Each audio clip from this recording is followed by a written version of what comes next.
Great. Good morning, and thank you for joining us for the Youngstown State University Student Government Association debate. My name is Adam Earnhardt. I'm chair of the Department of Communication, and I'll be serving as your moderator today. Today's debate features two teams of candidates for office of President and Executive Vice President of YSU's SGA for the 2020-21 academic year.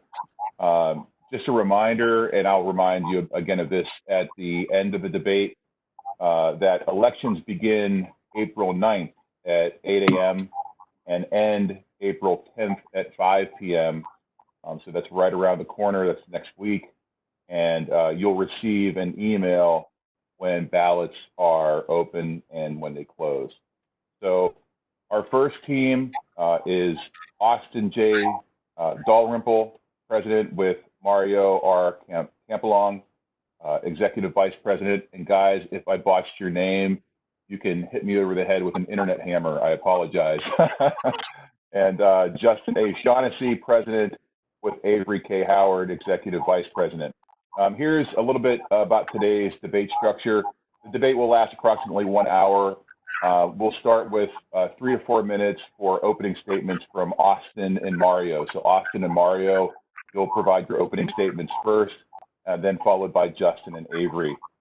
Next, Justin and Avery will receive the first question and have 2 minutes to answer, and then Austin and Mario will have 2 minutes to respond, and from there we'll just rotate.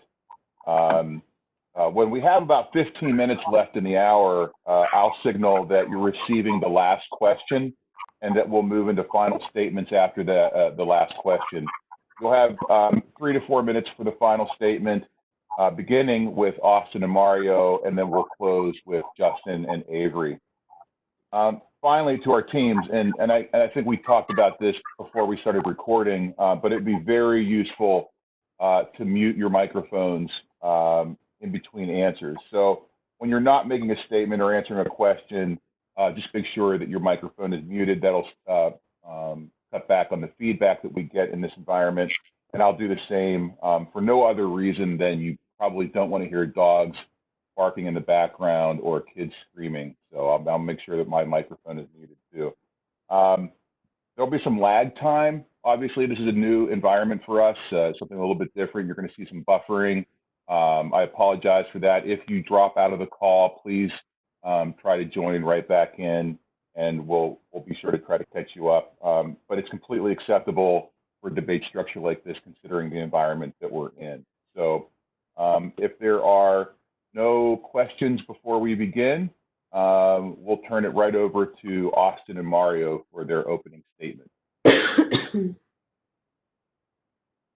Good morning, Penguins. I'd first like to say that I hope each and every one of you and your families are healthy and practicing social distancing during these troubling times.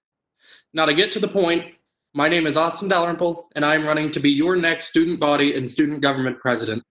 In the 2018-2019 academic year, I had the privilege of working under the leadership of a President Earnheardt as a freshman representative. Under his administration, the executive committee as well as the legislative assembly brought true good to YSU.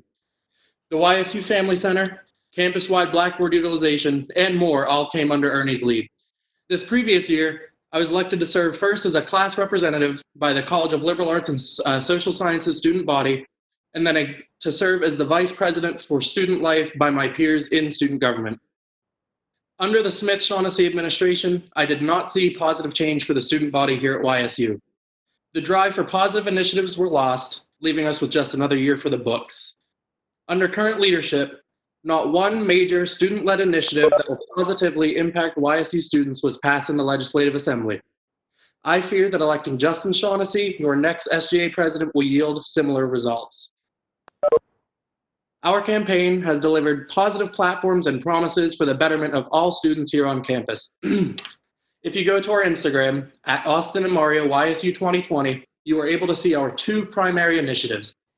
The first is the creation of a Center for Sexual and Gender Diversity here on YSU's campus. By creating this, we will be able to provide resources for the LGBTQ+ students at YSU. These resources will be what our students and even potential students need to feel welcomed and protected on YSU's campus. Secondly is the Inclusivity in Dining Initiative. We have students here at YSU that cannot get a balanced meal on campus out of fear that eating lunch might lead to a breach of religious beliefs. We also aim to get extended hours for on-campus dining locations, including but not limited to Wendy's, Melt Lab, The Den, etc. With this, we're dedicated to finding a sensible plan to operate an employee-less food pantry to be open during regular business hours, Monday through Friday, in which any student may remain totally anonymous during their visit. Another pressing issue on the Dalrymple Campalong ticket is a rewrite of our governing documents. If elected, I will nominate parliamentarian Michael Factor to serve once again in this capacity. Michael's expertise in this area could prove very beneficial to the student body. A rewrite and passage of new governing documents would lead to easier, faster, and more efficient elections and the creation of a judicial branch of student government. We would also like to enact more robust representative training, as previous administrations have failed to educate representatives on their duties, rights, and privileges as representatives of the student body. We need a clear outline of the delegation of power and an enactment of the recommended changes to the financial path by Associate Vice President Slavens and Parliamentarian Factor. Outside of student government, I am a Board of Education member in my home district of Wellsville, a position I was first appointed to in June of 2018 and was later elected to in November of this previous year. I am a sophomore studying political science and criminal justice and have a passion of wanting to help all Penguins. I am very fortunate to have a partner by my side who will serve as your next Executive Vice President, bringing efficiency and transparency back to student government. Together, we will bring the student voice back to you and will enact great change at YSU. Thank you. Okay, thank you, Austin. And Justin and Avery, your opening statement. Okay. Hello. First, I want to make sure you can hear me okay. Good. Okay. I also want to reiterate those statements. I hope you guys are all healthy and well. This is definitely an interesting experience doing it virtually, so bear with us. But my name is Justin Shaughnessy. I'm currently serve as the Executive Vice President for Student Government Association. I decided to run basically because I feel that there's a lot of initiatives that we've thought about throughout the year and stuff like that, but because of issues that I'll talk about, the different things that we've been working on, because I wholeheartedly disagree regarding us not pushing initiatives through the Legislative Assembly. Again, and I'll talk about that in the future. But some of the initiatives that we were really passionate about, Avery and I, that kind of drove us to run for student government is student mental health resources on campus. So we plan on talking about that a little bit. Hopefully we'll have a chance throughout the debate. But again, our Instagram, Justin and Avery 2020, as well as our website, justinavery2020.com, lays out all of those initiatives. As for the food pantry, that is also another one of our initiatives. However, we're looking at it completely different than Austin. We do not want to fire a student employee.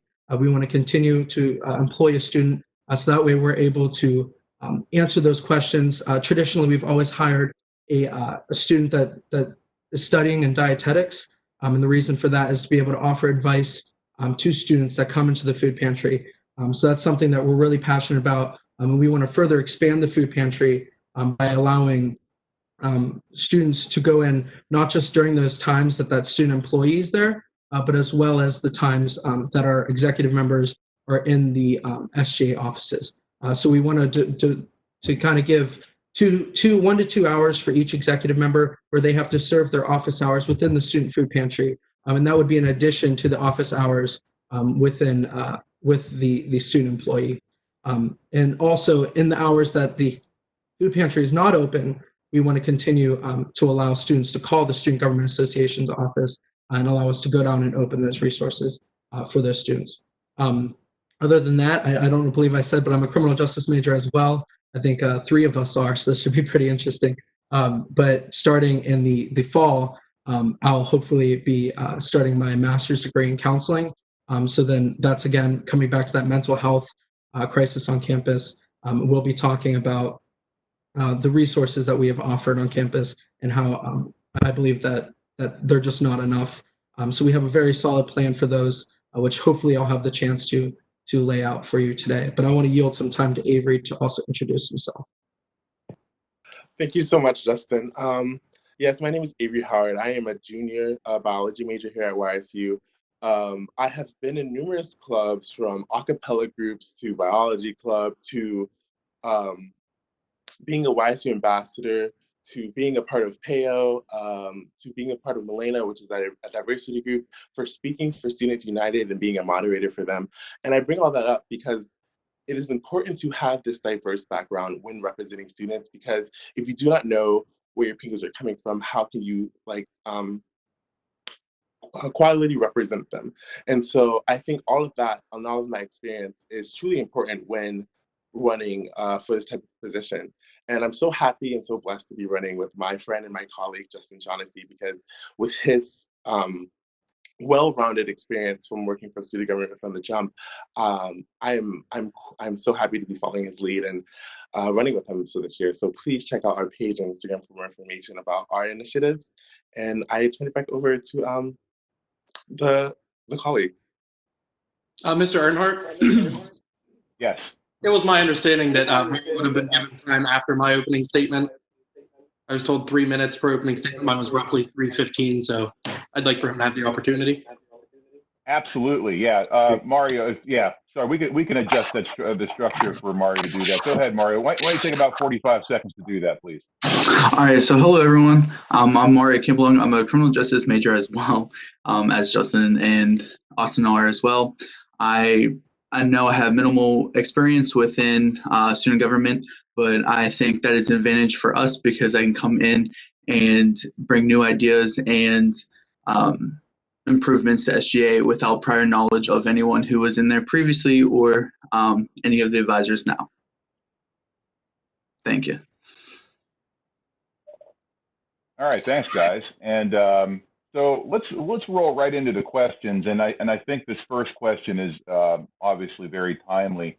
And this goes to Justin and Avery. You'll have 2 minutes to respond, and then Austin and Mario, you'll have time to respond after Justin and Avery. But the question is, what are you currently doing on your end to help our students during this difficult time? Obviously, we're referring here to COVID-19 and remote learning. Okay. So that's a really good question. So I guess for me, I'm actually working with social media with, I think Katie, actually she's in here, in a group where we're building content and stuff for students so that way they can have that virtual experience. And that's outside of my SGA time. That was just me kind of volunteering for that. But other than that, because of my employment with student government, Michael Greco with the Center for Student Progress was unable to find criminal justice tutors because the Office of Student Employment is not able to fill out paperwork this year or for the rest of the year because of the social distancing concerns and the coronavirus concerns. So right now I'm volunteering with the Center for Student Progress to tutor criminal justice students virtually through WebEx to help Michael Greco in the Office for the Center for Student Progress and continue the success of our students at YSU virtually, whatever that would entail. But other than that, a lot of it is meetings. I'm continuing to work with student government as executive vice president. I'm in contact right now with a lot of administrators on campus. So actually, I just got off the phone yesterday with Dr. Kent Strollo. So we talked about different resources for students during this time of crisis and stuff. But again, I want to yield some time. Is it 2 minutes for me now, or should I yield the rest of the time? I think we're trying to do 2 minutes total for each team, okay. Just so that we have enough time to get all the questions in. But that would leave about 30 seconds for Avery. Okay. I will go ahead and leave time for the rest for Avery. That's perfectly fine. All I need is 30 seconds. To kind of reiterate what Justin said, I am being a YSU ambassador, working with Katie Hartwig to kind of uplift student spirit, because the biggest part of like moving to online is that you have to have the right mindset for this type of structure and to be in good spirits and help, be that avenue for new information that the administration puts out. I'm truly blessed to have that position. So I thank you for the response, and I feel so honored to be a part of yielding out information like that. So thank you. Thank you. Austin and Mario? Yeah, first off, I'd like to thank Justin for doing the virtual tutoring. I think that's an awesome thing to be doing at this time. But to go off of what the Dalrymple Campalong campaign team is doing in response to COVID-19, if you follow a link, it's tinyurl.com/dalcampc19 survey. It's also available on our Instagram. It takes you to a survey that asks a range of questions in relations to COVID-19, such as the loaner equipment, when you left your campus residence, if you think your GPA will have an increase or decrease of this result. And I looked at the numbers again this morning, and I think I had 17 responses, and all 17 expect to see a decrease in their GPA. And I think that we have to focus on the academic side of this disaster too, because it's not just all health. There's still academics on the line here. So that's why we're giving these students this opportunity, and we promise that on our first day in office, we will be taking these survey results to the administration because students don't think they've been treated fairly necessarily in the situation. I was made aware of one student who was, she was like pushed out of her apartment, dorm, as most students were. They weren't forced out, but they said, for your own safety, we recommend you get out of here this time. And this was before loaner equipment had been issued, and she did not have a laptop computer or an iPad or Wi-Fi or anything. She lives 4 hours away, and she has no way to come back and get this equipment, so she was forced to drop all of her credit hours this semester. These are just the issues that I'm looking at personally, but I'm going to yield the remainder of my time to Mario. Going off of what Austin said, we are also in contact with all of our students on our social media, making sure that they have the right resources and equipment for them to get through this crucial time.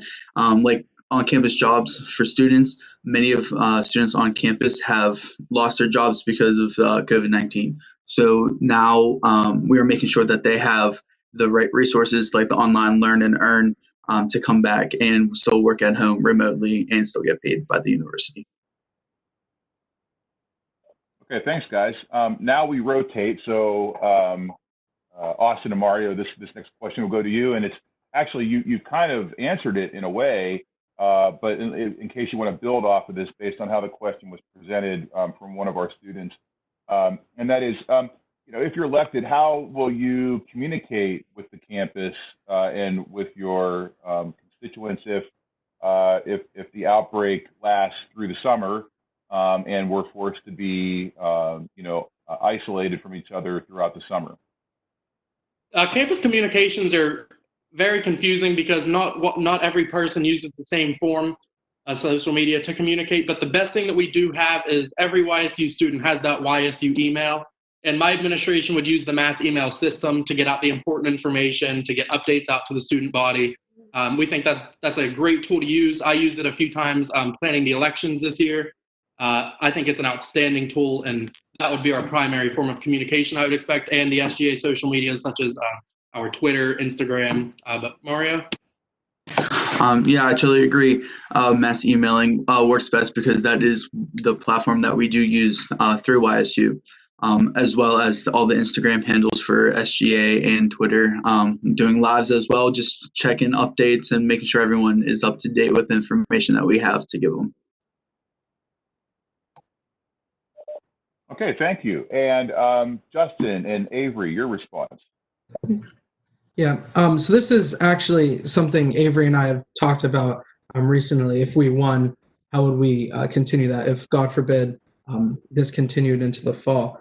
So something that we were talking about is we just established a brand new public relations committee within student government. And so what we would want to do, rather than just the emails, we would want it to be a little bit more interactive, somewhere where students could come to our SGA body meetings, so they should be able to come to our virtual body meetings. So we were thinking actually utilizing software like this, WebEx software, to host body meetings with our representatives, as well as allowing people to join that may not be in student government, just like they would be able to join in the gallery. But other than that, we would email those videos, those recordings of those live streams to the students using their YSU email, but also we would do lives every week with Avery and I, basically asking questions, getting updates, just like President Tressel's doing with the different campus leaders. We would continue to do that. But Avery, if you have anything you'd like to add. being the vice president of public relations for student government, I have seen the power of social media. And since we live in a digital world now, not even now, but for the last, I feel like 20 years since Facebook and MySpace and all that things have come up, and more people are connecting online and be able to have that outer stretch of reach. Having that online presence is truly important for any organization. So I think we will just, like Justin said, expand on that and kind of feed our inputs from our student body through email, through Instagram, through Twitter, through all those avenues. Okay, thank you. Our next question, and I have names for some of the students who've asked these questions, so I hope it's okay that I mention that this next question comes from Michaela Wagner. So if any of you know her, this is her question, although I am going to tweak it just a little bit. And here's what it is. Her question is, what's a time at YSU pre-COVID-19? That's my little tweak here.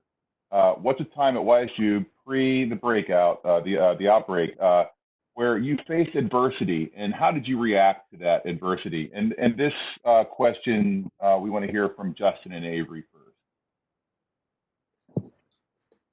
I'd probably say specifically within Student Government Association, probably one of the times that we kind of second guessed ourselves, wasn't sure how we would continue, was the establishment of our PR committee, which I know Avery can probably add to when I'm done talking. But we had to dissolve an academic affairs committee, and obviously there were certain students on student government that were very passionate about the academic affairs committee and what that committee does.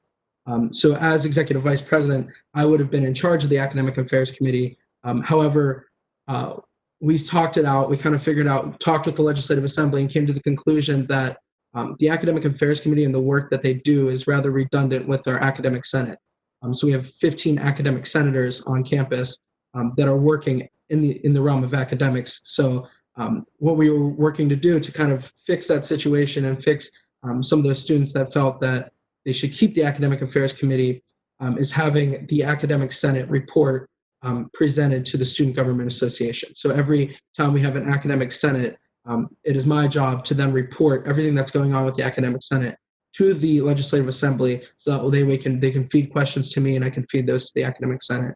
But that was definitely a very hard time, because a lot of students, I can think of a few right off the top of my head, were very passionate about the academic committee. But Avery, I don't know if you want to touch on anything there. Originally when I joined student government at the beginning of my junior year, I originally, started as just a STEM representative. And then when the current president, Carolyn Smith, approached me about this PR committee and how she wanted to build something up and, have something for that for student government, I was hesitant because I knew that, starting a new foundation like that would be difficult, and, laying out the foundation for this new committee could have been challenging and presented with challenging times. But I think that where we are now, I would say I have achieved that and accomplished, having a well-oiled machine, having a good committee that works well together and gets things done efficiently. Okay, thank you. And Austin, Mario. Yeah, I think that main pressing issue pre-COVID-19 for me, back in November, Gatehouse Media broke a story about YSU bringing a previous student who had been expelled for sexual assault back onto campus to volunteer on tennis teams. Our executive committee had some differences in opinions on how we should approach this. And I would say the hardest thing that's happened since then is I was in the minority with my beliefs on this issue. Since then, I think there has been just a complete lack of transparency and communication within the executive cabinet. I haven't had an executive report from the president and vice president in weeks. I think that was the most pressing issue to me, because it took away some of the trust that they had in me to let me lead. The trust that I have built from leading, I just sort of lost all of that from them, from my difference in opinion. And it's going to happen sometimes, but that was my most pressing issue. And I don't think that we've been very effective since then, but I'll pass it over to Mario. Yeah. So I have minimal experience within SGA, so I'm going to go off of one of the fraternity where I felt we had an issue was when we lost our president for the fraternity. I was on the exec board and everyone else was who else was on it, and we had to all step in and take charge and make sure that everything ran smoothly like a well-oiled machine as well, and making sure that everyone had responsibilities and time to say what they had to do and task at hand as well.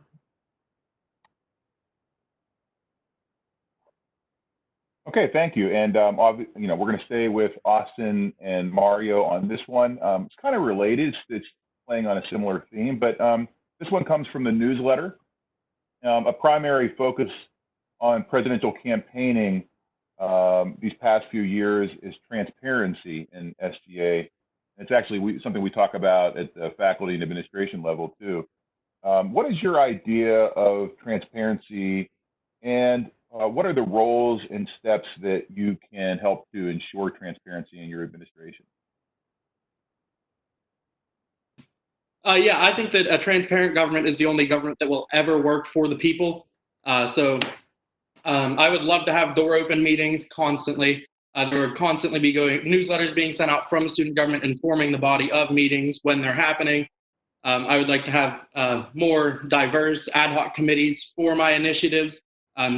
I don't think that SGA has previously taken full advantage of ad hocs like we should. I think they're a great thing to have, and you can have people from all different backgrounds. I mean, you can have staff, you can have students, but yeah, transparency is super important. So door open meetings are important to me, and just any communication that is had in the executive committee would then be relayed to the body. Meeting minutes, I would ideally love to have them sent out. I don't know if you've looked at the SGA website, but we don't have anything close to updated meeting minutes on that site. Yeah, transparency, it's the only form of government. If you have transparency, your government will work. And if you don't, it won't. And a transparent government is one that the people can trust and the one that people will want to work with. So the door closed meetings that we've had this year, I'd like to do away with. And I'd just like to be more inclusive of everyone and get all feedbacks and opinions. Mario?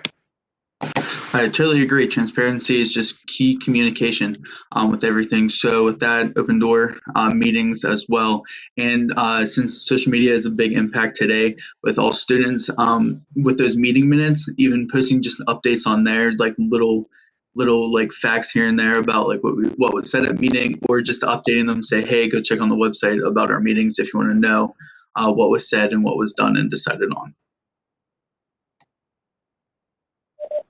Okay, thank you. Justin and Avery. Okay, so I think that with transparency, the first component of transparency to me, when you're talking about college students, is convenience. So if you want to be transparent, we have meetings 4 o'clock every other Monday in the Ohio room. However, we know, being a majority commuter school, a lot of our students are working. So something that I would definitely want to do is start live streaming our meetings and then storing those. So not just the minutes, not just the stuff that we decide to show the students, but rather the raw discourse coming back and forth between the Legislative Assembly, the questions being asked. They're accessible on our social media as well as putting them on our website. So rather than just words on a piece of paper, the actual.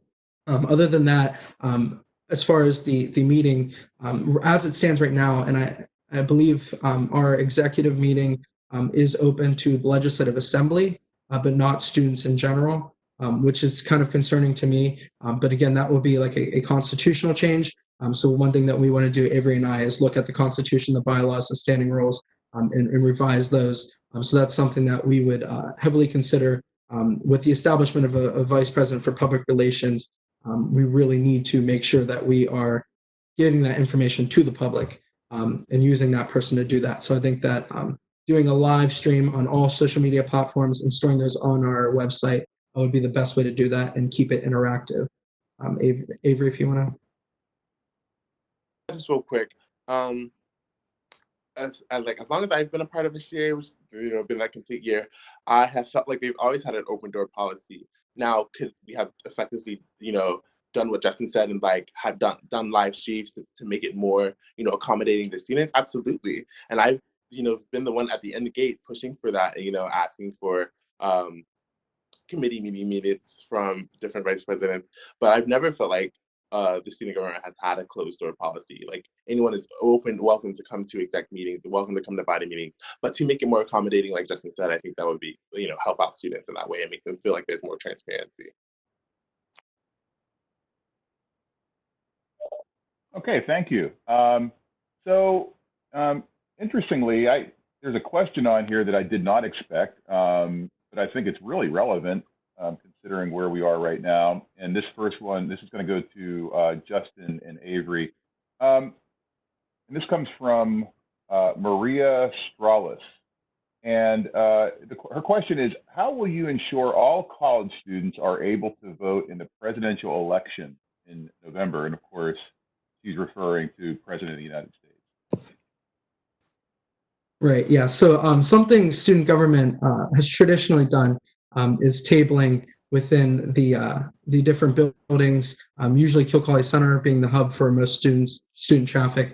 But they table, and we would get registration forms for students to fill out, and then we'd have student government hand deliver those registration forms so that students can register to vote. Also, other than just registration, they can also change their registration. So if their address changes or if anything changes, they're able to do that. So I plan on continuing that, but also to add to that, I really, this is something I believe, not as when I was ever in student government, but I believe it was done in the past, is actually transportation for students. So something that I would want to do is meet with Mr. Eddie Howard within the Division of Student Experience to try to kind of figure out a way that we can transport students from Youngstown State, resident students or different people like that, to their voting precincts. So that way their voices are heard. Also, I think being the student political figures, it's our duty to educate all students in an unbiased manner on the candidates that they would be voting on. So advertising that, giving like little sheets of like what different candidates stand for and passing those out. But Avery, if you'd like to add anything. I'm going to make it quick. I feel like you hit all the main topics, Justin. But I think, continuing to working with student activities, because I know they have been advocating for students being registered to vote. So, having student government being involved with more events like that, I think will really help with, having that candidacy for the presidential election. Okay, thank you. And Austin and Mario, your response. Yeah, I think democracy is one of the most beautiful things in the world. I've been in student government for 2 years, and I was the person who staffed the voter registration table both of those drives these past 2 years. Something that I would like to change is rather than having those physical forms that we're required to take to the Board of Elections within a set amount of hours, I'd rather have computers and do online voter registration to skip that extra step, and it'd be instant to the Secretary of State of Ohio. That voter registration will be processed within a week. Paper forms can take much, much longer depending on where they get lost, if they get lost. Other than that, I'd like to do monthly voter registration drives if possible. I think that the more registered voters you have, the better democracy works because the more you have voting. And as Justin said, you should be providing them with an unbiased view of each candidate. So I'd like to put together a list and just have the candidate name and the candidate website. That way the student can look at their candidates, go directly to that site and view the entire platform. But yeah, my big focuses would be to switch to online voter registration and then do a monthly voter registration drive, maybe a set week each month, and then do it in the Lower Arcade of Kilcawley, or we could even do mobile voter registration walking around campus, just to make sure that everybody that wants to vote has that opportunity and we're providing them with the materials they need for that opportunity. Mario? Yeah, I totally agree with online registration. I think that would be a more efficient way of getting everyone registered and to vote. And as well, a lot of students are coming from out of state, so making sure they are registered in the right state. Because I'm from PA, Pittsburgh, and when I came over, I just got bombarded with like, oh, people from Ohio telling me to register for Ohio, but like I'm from PA, so I can't register for Ohio because that's not my permanent address. So just make sure they have the right registered state and making sure get that done as fast as possible through online. Go Steelers. I was going to run over here and grab my terrible towel, but I just thought that was pushing it a little too far. I grew up in Pittsburgh too. Okay, so we probably have time for about 2 more questions. And so we're going to stay with Austin and Mario. And this one has to do with mental health on campus. And again, I mean, it's amazing how timely some of these questions are. And I imagine some of these came in maybe even before we were preparing for this debate. But so what I'd like you to answer is how do you plan to, or what do you plan to do about the ongoing mental health issue that students face on campus? Do you have any plans, and what's your background? Yeah, mental health is an issue everywhere in the world, not just on college campuses in the United States. Primarily, we need more counselors. It's that simple. We have close to 13,000 students, and we have 2 full-time counselors. That's going to need to be a major change. We need to have that ratio at least a little bit smaller. I'd like to see it a great deal smaller. And then just continuing the education, continuing SGA's tradition of hosting the mental health advocacy training, MHAT. Those are the 2 big ones. And then in hands with the Center for Sexual and Gender Diversity, that would open up more resources for different genders, for different sexualities. And I think that could be a great resource for students on campus. Mario, if you want to add on. I think, Austin, you hit every point that I was going to say too, but just making sure that everyone checking in and using those resources that we do have on campus, like the SGA Mental Health Week and everything like that, just pushing more for that as well. Okay, Justin and Avery, your response. Okay, so mental health is actually, that's our main initiative, our torch, if you will. So mental health has been an issue that I've been passionate about for all 3 years on Student Government Association. So I know that they mentioned the mental health advocacy training. For the past 3 years, I've planned that. I've worked with Rayanne, I worked with Ernie, and then now I was spearheading it this year. But unfortunately, we had to pause our planning because it was supposed to be this month. But now we have to readjust, figure out what we're going to do about that. But our main initiative is mental health resources on campus. So we want to do 3 things. First, we want to work, as Austin said, we announced our initiative about 2 weeks ago to get more mental health resources, specifically more counselors in student counseling services. So as it stands right now, like Austin said, we have 2 counselors, and according to the enrollment of 2018, we have 12,696 students. So with only 2 full-time counselors, that's 1 counselor to every 6,348 students, which is absolutely unacceptable. So we want to work with that office to get more counselors.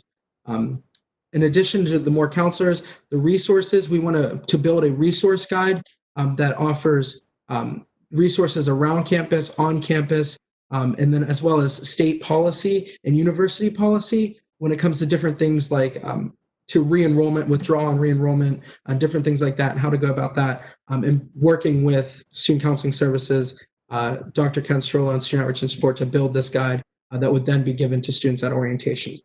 Then the last thing, probably the most important thing, is building a culture on campus that emphasizes mental health of our students. So we want to work with NAMI, Chi Sigma Iota, Penguin Positivity, and different organizations that center around mental health and create a mental health ad hoc that would then plan different programming events and different things like that with those different offices that I mentioned. But Avery, if you want to add anything. Listen, I'm good. I think you presented that well, so I'm good.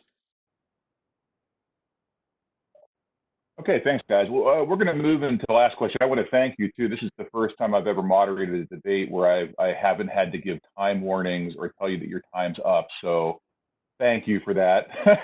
I really am keeping a stopwatch here. So, just so you know, so you're all doing very well. Thank you. It's like you're trained at this or something. So I thought we had a lot of other great questions on here about LGBTQ plus community.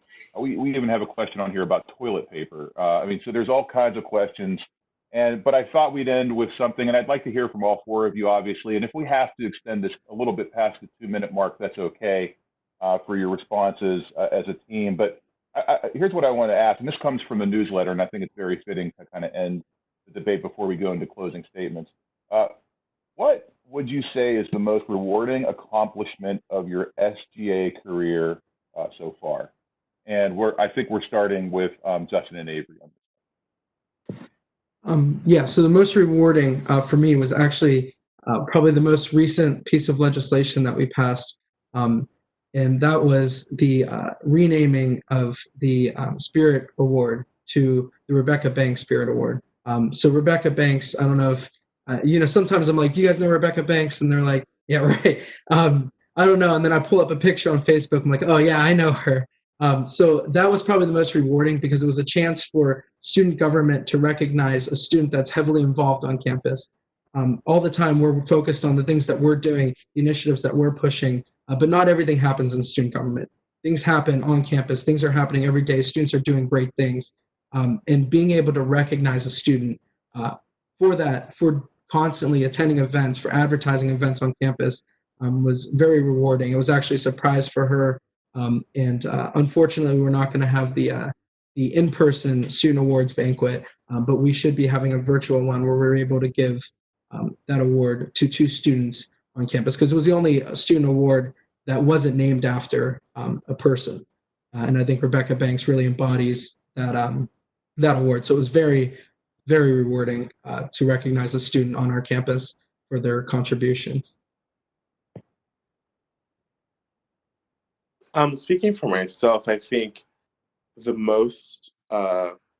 biggest thing that I felt like was an accomplishment for myself was, I guess, just being a part of SGA and having the role that I had, because I felt as if I was the voice, or I felt like I had the opportunity to be the voice for students who kind of felt like I did. Like I'm in this small realm of, yes, I am a person who lives in YSU. My parents moved here. My dad works at the university. I'm Black. I know I'm with the LGBTQ plus community. So I embody so much of this, and I'm not saying to be up there and to have a voice for the unvoiced or the misheard is truly something that I'm so proud of and had the opportunity to do. And I feel like I have effectively done that. I feel like I have, and this will also give me the opportunity to continue to do that. Like I am so honored to, just be here in this position to state my opinions and have my voice. So I thank Carolyn for seeing that in me and giving me the power to do this. But I truly, speaking from the heart, I think I know what it takes to get out of the stereotype of, yes, my father is administration. No, I don't agree with him sometimes. We sometimes don't agree on dinner options. So to make my own way and at the university at YSU is truly something that I'm so proud of. So I feel like it goes beyond SGA and student government, but to my whole university experience. Thank you. And then Austin and Mario. Yeah, I would say that my most rewarding experience in SGA this far is one that's more directly affected every student on campus. Under Ernie and Carolyn's leadership last year with the Blackboard initiative, there was not one student who was not affected by that initiative. Every student is going to be able to view their syllabi online, and they're going to be able to view their grades right on Blackboard. And to make that information so much more accessible for students, to make it so much easier to find, to not have to worry about digging out the type syllabus that your professor gave you. I think that's an amazing thing to see, and to see the burden lifted off of the students' shoulders to be able to see those grades anytime they want to pull them up. That would be my most rewarding experience thus far. When the initiative first started last academic year, I was meeting with department chairs in the College of Liberal Arts and Social Sciences and giving my reports to President Marquette. I really do think that was just the most rewarding experience, to see the burden lifted off of those students' shoulders, knowing that they have access to this information at their fingertips now. And I'm just going to add, Mario doesn't have any experience in student government thus far, so I think it'd be better if we let him share his experience on campus thus far. Thank you. So my greatest accomplishment in just the university was joining fraternity. They gave me so much experience and wisdom and just connections out there that I can go out into the real world with my job profession to get connected, as well as being a Penguin icebreaker. Love being that you get to connect with all the students, all the incoming prospective students that will be coming to YSU, and just getting to know what they are like, what they feel like, where they're coming from, what their background is, and just getting to know them, how they feel about campus and in general, just everything about them. It's just an awesome experience. Okay, thanks, guys. And now, so now we move into closing statements, and we actually throw the rotation out, but just based on how the rotation went for that last question, it still continues. So we're actually going to go to Austin and Mario for their closing statement. And you have about 3 to 4 minutes for this. My opening statement was a little on the long side, so I'll keep my closing statement a little bit briefer. YSU Penguins, you have two choices, and I just want you to make the choice that you think is right in your heart, what you think is going to be the best for you and for your fellow Penguins. I do believe and hope that I am that choice, and I just want you to know that once I am elected, I will give my 100% effort to everything.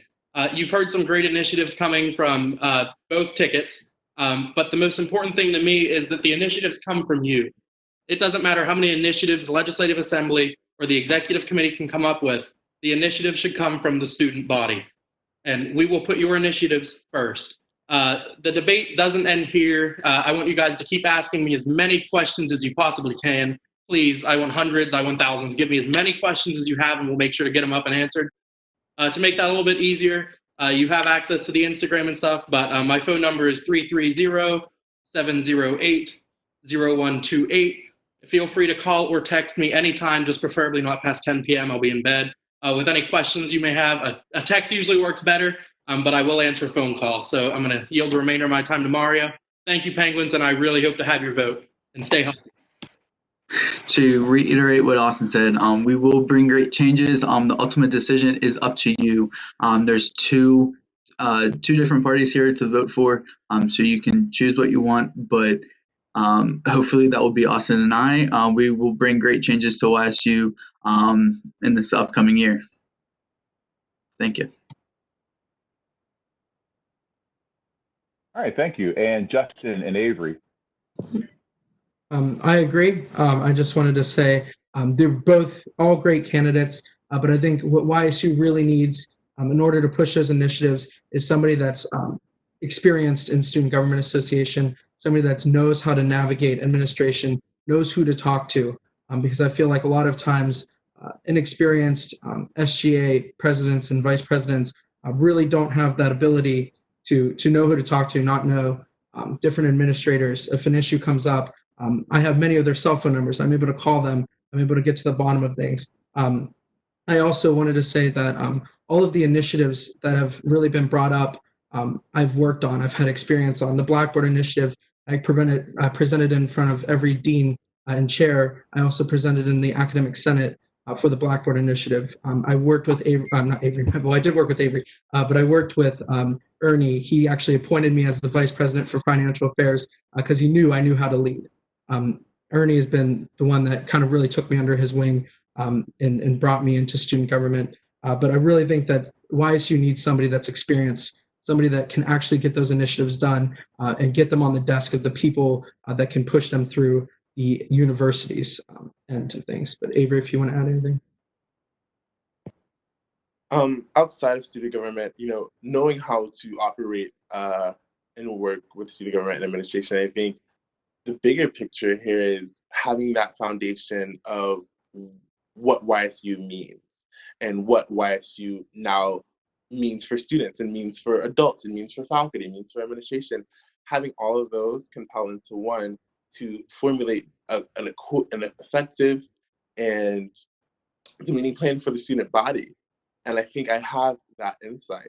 And being able to work with Justin and having his experience for student government and having the connections that he has as well, I think both of us kind of have the perfect recipe for making sure your voices are heard and things get done. So I urge you, April 9th, April 10th, when you're voting to really consider these options and really look back at this debate and weigh all your options. You know, it's best to be educated about who you're voting for and make sure that when you cast your ballot, it's the one that you look back, you know, 2 months later and be like, okay, I made the right choice. I know that I'm doing it. I know the people that I've elected to lead the student body are the ones that, you know, I'm proud of. So I urge you to check out our Instagram, check out our social media. If you have questions, please feel free to DM us at Justin and Avery 2020. Yeah, so thank you so much thank you so much, Mr. Earnhardt, Dr. Earnhardt, for hosting this debate. And we really appreciate, you know, everyone getting this whole thing together so that students are more engaged, more informed about what's going on with the university. So thank you so much, everyone. All right, thank you guys. Great job. If we were doing this in a normal environment, we would actually ask the audience to thank you and to give you a round of applause. And in light of that, I don't have that, so I'm just going to. There you go. I don't know. This is the best I can do. Sorry, guys. No, seriously, thank you. Thanks to Austin and Mario and to Justin and Avery for participating in today's debate for your 2020-2021 YSU SGA President and Executive Vice President. And obviously, just one more reminder that elections begin April 9th at 8 a.m. and end April 10th at 5 p.m. And then students will receive an email about when the ballots open and close. And obviously, we want to thank you again. We want you to be very, very safe and stay home. Take all of your classes from your bed. It's amazing. Amazing to teach them from your bed, too. My back is in terrible shape right now. But seriously, we're going to thank everybody. Be safe and be well, and go vote.